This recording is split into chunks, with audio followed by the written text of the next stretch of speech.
Because copper deficiency is aggravated with iodine deficiency.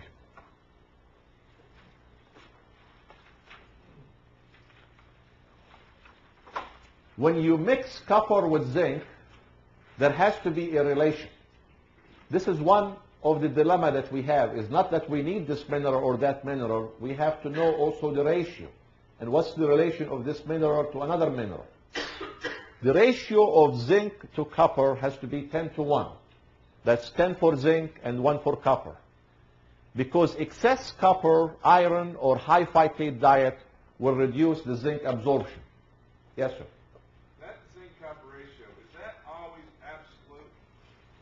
That's what most of the references say, that it has to be 10 to 1. Now, most of the formula, if you look at the preparation, the vitamin preparation, most of them, they have a standard copper content of copper of 2 milligrams. That's what most of them have. And then usually, in this case, you know, which is, if it's 2 to 1, you're going to have about 15 or 20 milligrams of zinc, you know, in this formula. However, if you increase your zinc content, as we'll talk in a second, you have to give somebody higher zinc, then you have to increase your copper. Well, I understand that. When I do some hair analysis, you're going to have a copper and hair analysis, and is that a true reflection when you're doing hair? Yes. Well, also, copper is very good. You can measure the serum levels. Okay. So with copper, too, I always worry about angiogenesis as well. So if I'm treating a patient that's got either a family history of cancer or cancer himself, I'm trying to generally reduce that copper load. Now, I'll increase the zinc and not necessarily do a 10 to 1. I'll increase the ratios, maybe to 15 to 1. Are you giving the patient zinc too? Oh, yeah. You are giving zinc. I'm giving more zinc, like higher zinc. I might be giving 15 milligrams of zinc to 1 milligram of copper if there's angiogenesis. I can't answer your question with certainty, but I think most of the references that I looked up, they say it's 10 to 1, you know, the ratio of the zinc to copper. So I would probably stay as close as you can, probably to this ratio of 10 to 1. Menkes disease, which is called the kinky hair syndrome, as you know, is a autosomal recessive, sex-linked recessive defect of copper absorption. Wilson disease, as you know, which is a defect in the synthesis of ceruloplasmin. Thus, copper will accumulate. It will go. You have a very high copper level because due to defect of ceruloplasmin. And the copper will accumulate usually in the brain, in the kidneys, and in the liver, and then accumulate in the eye, in the iris, and that's what is called the Kaiser-Fleischer, you know, ring, or Kaiser-Fleischer rings. These are the two things I want to bring to your attention to, is that, which I already alluded to, that copper deficiency is very, very involved in the maintenance of the elastin system of the arteries and veins. And there is no question that most of the people, in my judgment, who have cerebral aneurysm or any kind of aneurysm, that this is related to copper deficiency.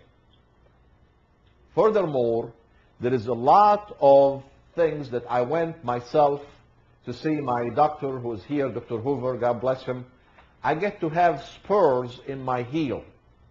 And he treated me several times. God bless him, saved me from a lot of pain because I was really miserable with the pain in my heel. He gave me several cortisone injections in my heels.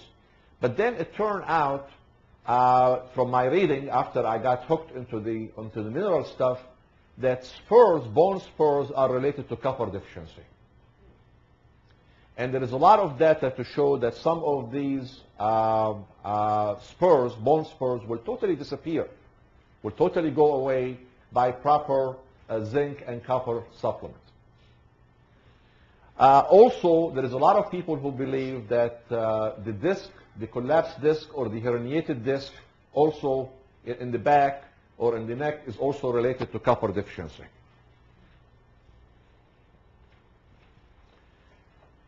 Yes, ma'am. What is a high phytate diet? Phytate is the things that you find from grain, mainly comes from grain. You know, that's the skin or the cover of the, you know, of the grain. rice, corn, grain, any grain material. This information probably, my friend Sam got me hooked into iodine. So I'll give him the credit, and I learned something from him too. I always don't like a day to pass by without me learning something. Iodine intake is low in most of Americans, and mainly related that everybody is telling you don't eat salt. Even Dr. Klein told you don't eat too much salt, just a while ago. And most of the people in this country they don't use ionized salt. So we have a problem that they don't use ionized salt, and they cut down their salt intake. So this is probably why this could be, whether it's direct or indirect, increased incidence of thyroid disease or hypothyroidism in this country. The average American consumes between 170 to 250 microgram per day. Humans lose considerable amount of iodine in their sweat.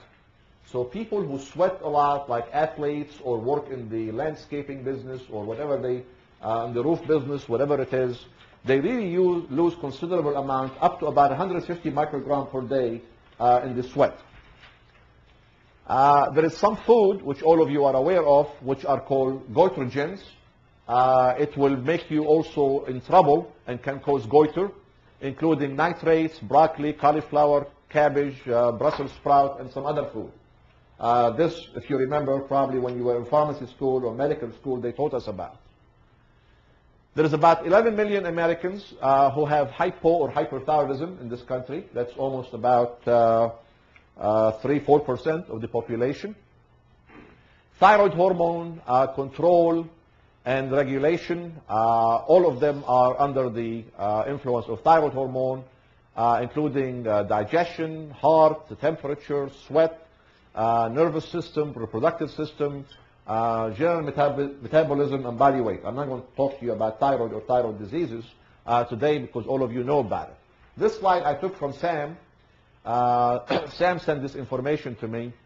The National Health and Nutritional Examination Surveys between 1970 and 1974, and again between 1988 and 1994, had a medium concentration of iodine decreased by more than 50%. From 32 plus minus microgram in 71, 74 to 14.5 microgram in the 10 years later. And this study defines a trend that must be monitored. That's what the folks recommended. Now don't forget, if this is true between 1974 and 1994, now we are 10 years later, probably it have probably also declined by additional 2-folds. So there's no question we probably have a lot of people in this country who have thyroid disease, and probably this might be related to iodine deficiency because of the trend, as I said, in the salt intake and use the ionized salt and some other problems. 11.7% were found to be deficient in the United States in 1994. This was, as I said, 4.5 increase from the 1971-74 study. Pregnant women and women with the childbearing age are at a greatest risk of iodine deficiency due to the increased demand by the pregnant woman for iodine intake during the pregnancy. There is a normal diurnal rhythm of corticosterone secretion apparently is lost with iodine deficiency, and the corticosterone secretory response to a stress is diminished with iodine deficiency. Now, this takes me as an endocrinologist, and you as pharmacists and colleagues, physicians, have to be aware of, but this is very important for somebody who does adult or pediatric endocrinology. One of the major things you have to be aware of if you have a patient who is hypothyroid and have hypocorticolism or hypoadrenalism, under no circumstances that you correct his hypothyroid state without what? Correcting the hypoadrenal state first. Which means if you have a patient with Addison disease and hypothyroidism, You put this person on thyroid, but you don't take care of the adrenal, and this person will die. This person will collapse, will go into shock and die. So this you have to be very, very careful. In the combination of hypocorticolism, Addison disease, and hypothyroidism, you cannot correct the thyroid state without correcting the hypoadrenal state first. Because if you do the reverse, you are in trouble and your patient is in trouble.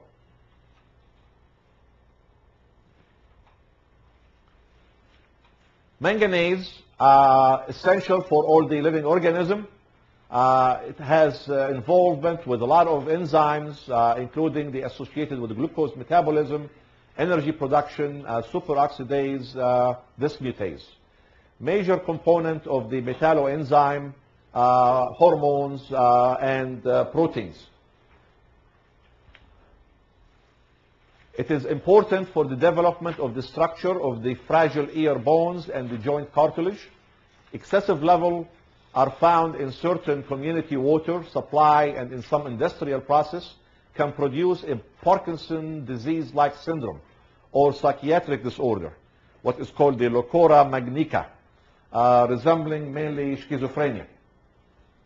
So the trouble with the metals also, you have to be careful. You are in trouble if you don't have enough, and you are in trouble if you have too much. Magnesium, I'm going to go through these things very quickly, so because I know you guys are getting hungry. Magnesium is essential for life, for the electrochemical, catalytic, structural functions. It's involved with a lot of enzymes. It is a very important part of chlorophylls. It's required for the production and transfer of energy, protein synthesis, and in the contraction and the excitability of the nerve. It is a cofactor in multiple enzymes.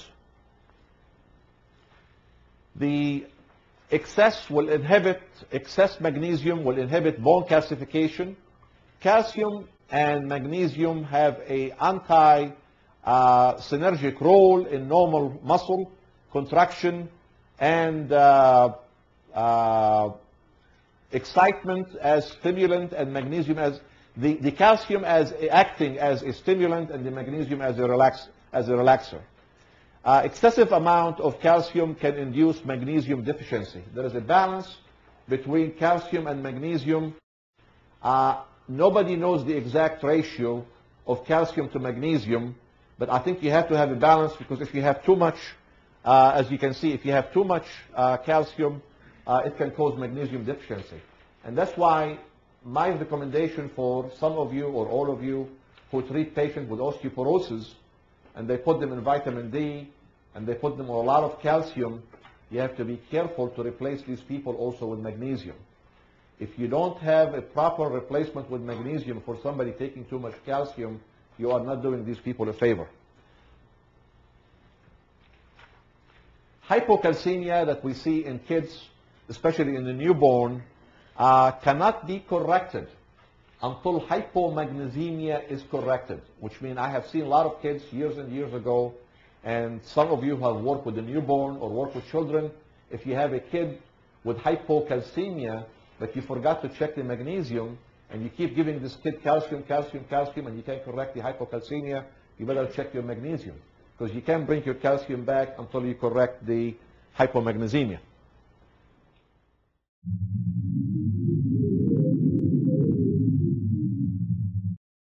By